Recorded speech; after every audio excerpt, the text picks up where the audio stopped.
शास्त्रों में ज्येष्ठ माह बहुत ही पवित्र माना गया है। इस महीने के कृष्ण पक्ष की एकादशी को अपरा एकादशी कहा जाता है।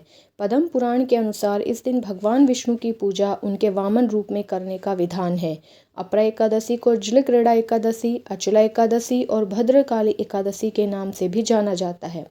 नमस्कार दोस्तों, स्वागत है आप सभी का आपके अपने YouTube चैनल सुनो भक्तों में।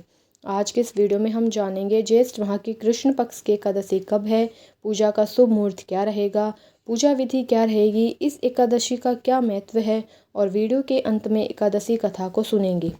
वीडियो में आगे बढ़ने से पहले अगर आप चैनल पर नए हैं तो प्लीज़ चैनल को सब्सक्राइब करें। वैदिक पंचांग के अनुसार ज्येष्ठ कृष्ण पक्ष एकादशी तिथि 2 जून रविवार को प्रातः 5:04 से शुरू होगी और यह 3 जून सोमवार को 2:41 पर खत्म होगी। उदया तिथि के आधार पर अपरा एकादशी का व्रत 2 जून को होगा, लेकिन हरिवासर 3 जून को 8:05 सूर्योदय के बाद हो रहा है। ऐसे में अपरा एकादशी का व्रत 2 दिन रखा जाएगा। गृहस्थजनों के लिए अपरा एकादशी व्रत 2 जून रविवार को रहेगा और वैष्णव जन अपरा एकादशी व्रत 3 जून सोमवार को रखेंगे। जो लोग 2 जून को अपरा एकादशी का व्रत रखेंगे वे आयुष्मान योग में भगवान त्रिविक्रम की पूजा करें। उस दिन आप सूर्योदय 5:23 से लेकर दोपहर 12:12 के बीच अपरा एकादशी की पूजा कर सकते हैं। वहीं जो लोग 3 जून को अपरा एकादशी का व्रत रखेंगे वे सूर्योदय बाद से सौभाग्य योग में भगवान त्रिविक्रम की पूजा करेंगे।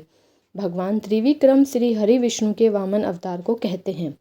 गृहस्थजन अपरा एकादशी व्रत का पारण 3 जून को सुबह 8:05 से 8:10 के बीच करें। वहीं वैष्णव जन व्रत का पारण 4 जून को सुबह 5:23 से 8:10 के बीच कर सकते हैं। आइए अब पूजा विधि के बारे में जानते हैं। अपरा एकादशी पर भगवान विष्णु की पूजा एक दिन पहले दसवीं तिथि की रात से ही शुरू हो जाती है। दसवीं तिथि के दिन सूर्यास्त के बाद भोजन ग्रहण करने की मनाही है। सुबह सूर्योदय से पहले उठें और स्नान के जल में गंगा जल मिलाकर स्नान कर साफ सुथरे कपड़े पहने और विष्णु भगवान का ध्यान करें। पूर्व दिशा की तरफ एक पट्टे पर पीला कपड़ा बिछाकर भगवान विष्णु की फोटो को स्थापित करें। इसके बाद दीप जलाएं और कलश स्थापित करें। भगवान विष्णु को फल, फूल, पान, सुपारी, नारियल, लौंग आदि अर्पित करें और खुद भी पीले स्थान पर बैठें। अपने दाएं हाथ में जल लेकर अपनी मनोकामना का मन में ध्यान कर भगवान विष्णु से प्रार्थना करें। पूरा दिन निराहार रहकर शाम के समय अपरा एकादशी के व्रत कथा सुनें और फलाहार करें। शाम के समय भगवान विष्णु की प्रतिमा के सामने एक गाय के घी का दीपक जलाएं। माना जाता है कि जो लोग एकादशी के दिन व्रत नहीं कर रहे हैं उन्हें भी इस दिन चावल नहीं खाना चाहिए। अपरा एकादशी के कुछ महत्व हैं, आइए अब उनके बारे में जानते हैं। धार्मिक मान्यता है कि इस व्रत को करने वाला व्यक्ति अपने जीवन में अर्थ और काम से ऊपर उठकर धर्म के मार्ग पर चलकर मोक्ष को प्राप्त करता है। अपरा एकादशी का व्रत करने से भगवान श्री हरि विष्णु मनुष्य के जीवन से सभी दुख और परेशानियों को दूर कर अपार पुण्य प्रदान करते हैं। यह एकादशी बहुत पुण्य प्रदान करने वाली और बड़े बड़े कष्टों का नाश करने वाली है। अपरा एकादशी के व्रत के प्रभाव से हत्या, भूत योनि, दूसरे की निंदा, पर स्त्री गमन, झूठ बोलना, झूठे शास्त्र पढ़ना या बनाना, झूठा ज्योतिषी बनना तथा झूठा वैद्य बनना आदि सभी पाप नष्ट हो जाते हैं। अपरा को उपवास करके एवं इस महत्व को पढ़ने और सुनने से सहस्त्र गोदान का फल मिलता है। आइए व्रत कथा को सुनते हैं। प्राचीन काल में महीध्वज नामक एक धर्मात्मा राजा था। उसका छोटा भाई वृषध्वज था जो बड़ा ही क्रूर, अधर्मी तथा अन्यायी था। वह अपने बड़े भाई से द्वेष रखता था।